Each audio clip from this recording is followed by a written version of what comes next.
Di video kali ini gue bakal membahas lensa TT Artisan 10 mm f2, di mana lensa ini sebenarnya dibuat untuk sensor APS-C. Tapi gue di sini akan ngebahas pengalaman gue memakai lensa ini menggunakan kamera Micro Four Thirds Olympus IM1 generasi pertama. So jangan kemana-mana, tonton terus videonya. Oke, assalamualaikum warahmatullahi wabarakatuh. Apa kabar teman-teman? Semoga kalian semua selalu sehat walafiat. TT Artisan 10 mm f2. Lensa ini sebenarnya termasuk lensa baru dari brand TT Artisan. Lensa ini juga dirilis tahun 2023. Dan gue sangat tertarik dengan lensa ini karena gue sebagai pengguna kamera Micro Four Thirds sangat sulit mencari lensa ultrawide ya yang harganya cukup murah. Ya walaupun jujur aja gue itu kurang suka dengan kualitas lensa dari brand Cina kayak TT Artisan, Sevan Artisan, dan lain-lain. Oke, jadi supaya hasilnya maksimal ya, gue sekarang ini syuting pakai lensa ini dengan kamera Micro Four Thirds Olympus IM5 Mark II. Tentu aja warna pasti gue bakal rubah, jadi untuk hasil tanpa editing gue bakal kasih lihat di akhir video. Dan gue juga minta maaf kalau misalnya fokus di syuting kali ini tuh agak kurang ya, mungkin beberapa misfokus karena gue nggak bisa mengkontrol lensa manual yang gue pakai untuk syuting. Oke, balik lagi ke pembahasan. Jadi gue beli lensa ini bekas di marketplace, tentu aja dengan harga yang lebih murah ya. Kenapa gue beli bekas? Alasan utamanya karena kalau gue nggak cocok, gue bisa jual lagi dengan harga yang sama dengan gue beli. Karena gue pernah beli lensa baru dari Sevan Artisan 60 mm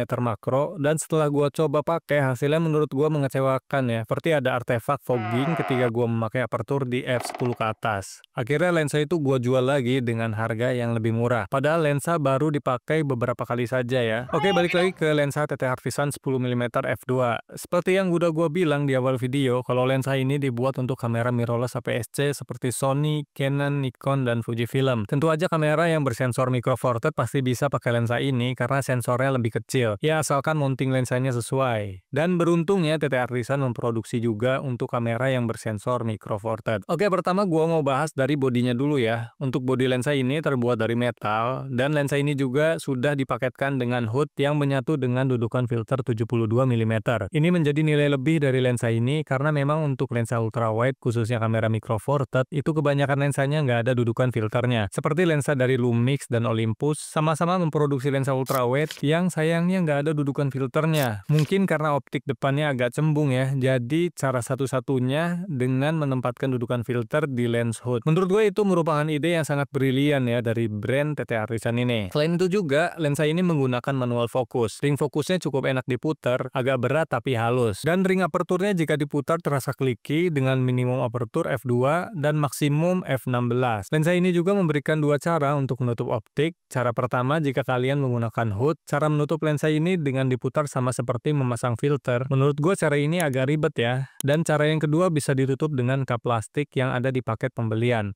Tetapi cara ini hanya bisa dilakukan jika kalian tidak memasangkan lens hoodnya. Lensa ini juga beratnya sekitar 350 gram dan ukurannya kurang lebih segini bisa gua genggam dengan tangan gua. Sayangnya lensa ini belum weather shield, jadi ya menurut gua masih wajar lah ya lensa manual kayak gini itu nggak ada weather shieldnya. Lagian harganya cukup terjangkau juga. Oke, untuk harga dari lensa ini cukup murah dibanding dengan lensa brand lain yang ada di pasaran. Harga barunya dibanderol di harga 2,5 juta ya. Jika dibandingkan dengan lensa lain seperti brand dari Lumix, Olympus, atau Laowa, lensa ini tuh jauh lebih murah dari brand tersebut. Jadi ini merupakan keunggulan dari lensa ini. Nah, terus kualitasnya gimana bang? Apakah lensa ini bagus untuk fotografi dan videografi? Oke, jadi gua bakal bahas menurut pengalaman gua dari segi foto dan video. Sekarang gua mau bahas dulu dari segi kualitas untuk fotografi. Apakah lensa ini cocok untuk fotografi? Gimana kualitasnya? Oke, jadi sebelum gua jelasin lebih jauh, gua mau kasih tahu dulu kalau sebelum gua beli lensa ini, emang tujuan gua beli lensa ini untuk motret landscape. Sebelumnya gua udah pernah punya lensa ultrawide, yaitu lensa Tokina 11-16 mm, yang nanti gua bakal kasih tahu juga lebih oke mana lensa Tokina atau lensa TT Artisan ini. Oke, jadi menurut pengalaman gua setelah gua pakai lensa ini pertama kali untuk motret landscape, gua agak kecewa ya dengan lensa ini. Yang pertama dari ketajamannya. Menurut gua lensa ini ketajamannya itu kacau banget ya, tidak merata ketika di apertur f5.6 atau f8. Ya ada bagian yang tajam, tapi ada di beberapa titik tidak tajam. Bahkan yang paling mengganggu itu di bagian bagian tengah terlihat nggak tajam dan di bagian lain terlihat tajam. Yang kedua, kualitas optik yang menurut gue kurang baik ya, seperti chromatic aberration yang sangat mengganggu. Jujur aja kualitas optik dari brand Cina itu hampir-hampir mirip ya. Gue juga sebelumnya pernah punya lensa makro dari Seven Artisan, di mana lensa itu baru beberapa kali gue pakai aja, gue langsung putusin buat gue jual lagi. Karena gue benar-benar nggak suka dengan kualitas optiknya yang waktu itu gue motret di aperture f10 ke atas, muncul artefak seperti fog di tengah foto. Padahal gue beli lensa di kondisi baru dan masih clean banget optiknya. Balik lagi ke TT Artisan. Menurut gue kalau dibanding sama lensa sepuh Tokina 11-16mm yang pernah gue pakai, malah lensa ini tuh kualitas optiknya lebih bagus dibanding lensa TT Artisan ini. Chromatic aberration ada tapi nggak begitu ganggu kayak lensa TT Artisan. Oke, sekarang warnanya gimana? Apakah hasil warnanya bagus? Ya, menurut gue untuk karakter warna standar aja sih, nggak ada yang spesial. Jadi kesimpulan untuk fotografi khususnya landscape, menurut gue lensa ini nggak cocok banget untuk kalian pakai. Sebaiknya kalian cari lensa lain aja deh, percaya sama gua. Nah, tapi untuk fotografi potret lumayan kepake sih menurut gua. Gua udah coba motret beberapa sampel. Jujur aja lensa ini cukup berguna untuk foto potret.